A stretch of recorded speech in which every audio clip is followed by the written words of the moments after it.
Hai, Jazuli di sini. Jadi kali ini aku lebih banyak, pengen bercerita kepada teman-teman semua. Konten kali ini lebih konten yang sangat santai ya, dan kenapa saya pengen berbagi ini karena memang banyak sekali dalam hidup ketika terkadang apa yang kita tidak sukai itu justru menjadi pilihan kita. Itu seolah-olah kayak Tuhan tuh kayak ngasih tahu, "Kamu nggak suka sama ini, tapi ini loh buat kamu," gitu. Kira-kira begitu. Well, yang pertama mungkin, saya ingin mengucapkan terima kasih dulu bagi teman-teman semua yang selama ini udah nongkrongin channel ini. Mudah-mudahan bermanfaat bagi kita semua. Mudah-mudahan bisa ada hal yang bisa diambil dari video pendek yang mungkin setiap saat, walaupun agak telat-telat uploadnya, bisa bermanfaat bagi kita semua. Jadi ini lebih kepada cerita pribadi saya. Jadi saya ketika kecil, ketika saya sekolah itu tentu teman-teman semua mungkin juga sekolah ya. Ketika sekolah di SD mungkin, kemudian atau SMP atau SMA dan lain semacamnya, kita belajar banyak mata pelajaran. Salah satunya adalah bahasa Inggris. Saya adalah orang, karena saya di Madura ya, di mana bahasa Inggris itu adalah bahasa pada saat itu adalah bahasa yang katanya orang sana itu adalah bahasa yang munafik. Karena cara baca bahasa Inggris dengan penulisan dan pelafalan itu sangat berbeda, sehingga tidak banyak yang punya minat terhadap bahasa asing ini gitu. Lebih-lebih kurikulum waktu itu juga nggak begitu menekankan bahasa ini sebagai apa, muatan wajib gitu. Jadi singkat cerita adalah saya nggak suka banget sama yang namanya bahasa Inggris. Kenapa nggak suka? Karena emang nggak ada keinginan, nggak ada keinginan untuk belajar, nggak ada keinginan buat apa juga saya belajar bahasa Inggris gitu. Dan saya di sekolah itu juga bukan anak yang pinter-pinter amat, cuma ya lumayan rajin lah. Syukurnya adalah bahwa saya dibesarkan dan dididik dari keluarga yang sangat biasa sebenarnya, cuma lingkungan dan bagaimana orang tua itu lebih mendidik bagaimana saya harus cinta kepada ilmu, itu aja yang saya camkan. Orang tua nggak tahu kita belajar apa di sekolah, apakah belajar bahasa asing, apakah belajar mata pelajaran ini, nggak tahu gitu. Intinya nggak suka gitu. Singkat cerita, ketika saya lulus dari tingkat pertama, saya berharap bisa melanjutkan ke SMA waktu itu agar tidak bertemu salah satunya dengan bahasa Inggris, sehingga bisa belajar yang lain gitu. Tapi faktanya adalah bahwa saya di sana harus belajar bahasa Inggris lagi. Tapi waktu itu saya punya guru yang waktu itu sangat menarik gitu ya, sehingga saya punya harapan besar bahwa wah, nanti ini saya akan belajar lebih semangat lagi, mungkin karena gurunya juga sangat menarik, sangat atraktif gitu. Tapi hal yang terjadi berbeda justru ketika ibu guru ini mengasih PR gitu. Jadi waktu itu kami mengerjakan PR bahasa Inggris dan saya beli buku paket dan lain semacamnya, mungkin kayak teman-teman yang lain lah. Tapi aku nggak bisa bener-bener, kayak nggak paham gitu apa yang harus aku kerjakan dengan tugas ini gitu. Jadinya esoknya waktu aku ke sekolah, ya udah nggak bawa apa-apa gitu. Dan sesuai janjinya akan ada konsekuensi dari tidak mengerjakan tugas ini gitu. Maka aku dan teman itu jadi mendapatkan sanksi dari guru bahasa Inggris dan dikeluarkan dari kelas dan tidak boleh ngikutin pelajaran. Waktu itu ngebayang gini, wah ini berat banget ya. Saya sekolah gitu, entah dengan segala keterbatasanku waktu itu, aku pikir bahwa ini nggak boleh terjadi. Ini nggak boleh terjadi dan menjadi titik balik dari peristiwa ini gitu.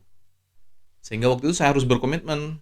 Aku ngomong pada diri sendiri bahwa oke, okay, aku harus bisa, dan lebih kepada ingin melampiaskan bahwa apa yang saya tidak sukai ini aku bisa buktikan bahwa aku ini bisa gitu. Tapi waktu itu zero, sangat nol banget gitu. Akhirnya aku coba membulatkan tekad, mencoba ingin bener-bener kayak oke, okay, ini ya aku harus pelajari ini. Aku ingin bener-bener ingin melampiaskan apa yang aku tidak suka dengan belajar. Akhirnya aku ambil kursus dan kelas 2, kelas 3, dan akhirnya saya bisa gitu. Seenggaknya saya bisa menyaingi teman-teman lah yang selama ini mungkin di kelas itu juga sangat pandai berbahasa Inggris gitu. Itu singkat cerita begitu. Akhirnya saya lulus, dan karena ada kemajuan yang sangat hebat, tentu guru saya mengapresiasi karena banyak perkembangan. Namun ceritanya nggak berhenti di sini. Jadi ketika aku melanjutkan ke perguruan tinggi pun, akhirnya aku mulai mencintai bahasa Inggris. Dan aku yakin bahwa akan ada sesuatu di masa depan. Saya lulus dengan predikat yang sangat baik dengan di jurusan bahasa Inggris. Kemudian waktu itu ada pemikiran untuk melanjutkan ke pasca sarjana, dan menariknya adalah ketika orientasi kan waktu itu dikumpulin di gedung gitu ya. Saya melihat dan bertemu seseorang yang sangat familiar di pengalaman hidupku. Jadi setelah dari lulus SMA sampai ke perguruan tinggi mungkin ada sekitar 3 plus 4 tahun, sekitar 7 tahun lebih. Sekitar 7 sampai 8 tahun ya. Dan belum belum pernah bertemu dengan guru yang waktu itu pernah mengeluarkan saya. Akhirnya beliau mengambil jurusan yang sama di Magister Bahasa Inggris waktu itu, dan aku nggak ngebayangin bahwa hal ini akan terjadi. Artinya apa? Bahwa teman-teman semua, bahwa mungkin dalam banyak hal ini bisa berlaku juga bagi teman-teman mungkin yang tidak suka atau bahkan lagi tidak ingin mengembangkan potensi diri karena alasan tertentu misalkan. Bisa jadi itu adalah sesuatu yang akan bermanfaat bagi kita di masa mendatang. Itu kisah yang pertama tadi ya. Kenapa sesuatu yang aku nggak suka itu justru menjadi bidangku selama ini gitu. Menjadi bidang utamaku, bahkan bidang pekerjaanku gitu. Karena kita nggak tahu apa yang akan terjadi. Itu yang pertama. Yang kedua adalah um, aku ini adalah orang yang sangat tidak punya pikiran bahwa aku bisa nyetir waktu itu. Nyetir mobil. Ngapain sih nyetir mobil aja diceritain gitu. Enggak, ini beneran terjadi. Aku ngerasa waktu itu bahwa nyetir mobil itu sesuatu yang sangat luar biasa, dan nggak ada di pikiranku bahwa aku bisa mengendarai mobil dengan sangat baik sebagaimana orang pada umumnya. Dan keyakinan mulai tumbuh ketika aku bertanya pada diriku sendiri bahwa kenapa kalau orang lain bisa dan aku nggak bisa gitu. Jangan-jangan ada sesuatu yang aku takuti gitu. Akhirnya aku uh, mengafirmasi pada diriku sendiri bahwa oh iya, ternyata aku lebih kepada rasa takut. Karena setiap obrolan tentang mobil, misalkan teman-teman ngobrol tentang gimana cara ngendara mobil, aku lebih banyak menghindar dari topik-topik itu gitu. Sebagai pembenaran bahwa aku ini nggak mau gitu.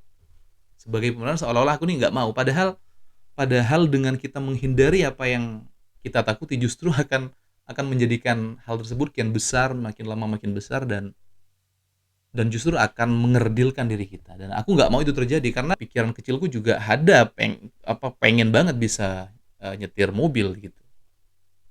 Tapi sekali lagi itu terlalu kecil dan itu terlalu dikuasai oleh rasa takut yang rasa takut dan rasa khawatir gitu loh. Kayak nggak mungkin gitu loh, sesuatu yang sangat mustahil gitu ya. Tapi makin lama aku coba makin merenung bahwa sekali lagi ketika orang lain bisa, kenapa aku nggak? Waktu itu aku lihat nenek-nenek gitu nyetir mobil, wah dia bisa. Ada juga anak kecil, wah dia bisa. Kenapa aku nggak? Akhirnya aku coba memberanikan diri belajar. Dan ketika aku belajar waktu itu karena ada sepupu ya yang ngajarin, justru aku makin nggak bisa. Loh, kenapa? Karena justru makin takut gitu setelah belajar. Biasanya kan abis belajar, abis megang, biasanya kan pengen. Karena aku merasa bahwa saat itu sangat benar-benar sulit untuk bisa mengendarai mobil. Akhirnya oke, aku nyerah saja.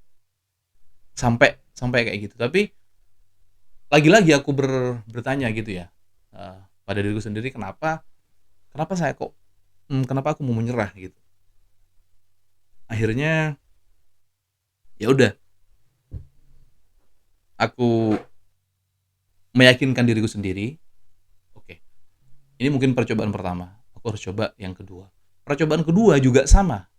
Percobaan kedua aku belajar ke saudara, dan ya udah, hasilnya sama, tidak ada perkembangan apapun. Bahkan justru aku ngerasa lebih takut dengan makhluk bernama mobil ini gitu. Ini lucu sekali mungkin buat teman-teman ya. Tapi ini beneran terjadi gitu. Lama kelamaan aku coba ngilangin itu. Oke, mungkin aku nggak harus ngendarin mobil gitu, karena mungkin ke depan juga nggak bakal ada manfaatnya gitu. Tapi sekali lagi aku ingat cerita yang pertama tadi, di mana aku bisa menaklukkan sesuatu yang memang aku sangat hindari gitu, yaitu bahasa asing. Nah, Akhirnya aku ambil kursus, kemudian pertemuan pertama aku dipaksa harus belajar, pertemuan kedua, 3, 4, dan akhirnya aku bisa dan sampai sekarang mahir gitu, sampai sampai punya SIM A. Dari sini, dari perjalanan panjang yang buatku pribadi ini sangat menguras emosi gitu. Karena aku harus berbicara pada diriku sendiri untuk benar-benar meyakinkan bahwa apa yang aku nggak bisa, itu ternyata aku bisa. Akhirnya menjadi modal yang cukup baik, menjadi modal yang cukup, menjadi modal yang cukup baik untuk perkembangan, untuk bidang-bidang yang lain. Dan kenapa aku ingin bercerita kepada teman-teman sekalian, karena memang banyak kita dalam dalam persoalan, mungkin buat teman-teman yang lagi ngejalanin usaha dan bangkrut terus dan semacamnya, kita ngerasa dan perasaannya mungkin sama dengan waktu itu aku alami gitu. Jadi kayak bener-bener dunia tuh kayak nggak berpihak pada kita gitu, kayak sulit banget sih gitu. Itu kok kayak nggak mungkin gitu. Tapi kalau kita punya keyakinan, kalau kita punya, tekad yang kuat untuk, eee, menaklukkan sesuatu yang, eee, nggak bisa, sesuatu yang kita anggap tidak bisa, justru kita akan menemukan jalannya. Yang entah sebenarnya nggak tahu kita jalannya ini panjang apa enggak gitu, panjang apa pendek gitu, itu. Jadi teman-teman, ini lebih kepada mengingatkan pribadiku sendiri dan mudah-mudahan bermanfaat juga buat teman-teman yang lain ya. Masalah-masalah yang mungkin lagi buka usaha, kemudian ada yang juga mungkin lagi mengalami masalah dengan kekasihnya dan semacamnya gitu. Dan kita ngerasa bahwa, sesuatu bahwa dunia ini nggak berpihak pada kita dan kita menghindar dari persoalan itu justru akan memperbesar, masalah itu. Jadi intinya adalah ketika kita punya, pikiran, nggak percaya diri dan semacamnya, udah kita libas saja bahwa kita bisa dan karena kita mau gitu. Ibaratkannya gini, ini adalah ini adalah mouse misalkan ya, ini adalah mouse. Mouse ini ringan banget karena kita, eee, memegangnya nggak lama gitu. Coba kalau kita memegang mouse ini dengan waktu yang sangat lama, anggaplah ini adalah masalah. Jadi berat berat ringannya suatu persoalan yang kita alami, itu bukan bergantung pada seberapa besar masalahnya gitu. Walaupun kecil kayak misalkan kayak kayak pengalamanku tadi, tentang belajar menaklukkan kesulitan pada diriku sendiri tentang bahasa asing dan nyetir gitu. Ini hal sepele sebenarnya, anggap kayak mouse ini. Cuma kalau saya biarkan lama-lama, tangan saya megang mouse ini misalkan sampai 2 hari, maka tangan saya juga nggak bakal kuat gitu. Artinya ketika persoalan terus dibiarkan, kira-kira akan menghabiskan energi kita, bahkan akan memukul remuk kepercayaan diri kita. Itu aja mungkin teman-teman yang bisa aku bagi pada teman-teman semua dan mudah-mudahan, bermanfaat bagi kita dan kalau suka video ini bisa di-like dan kalau nggak suka ya udah di-skip aja nggak apa-apa. Sampai jumpa pada video pendek berikutnya.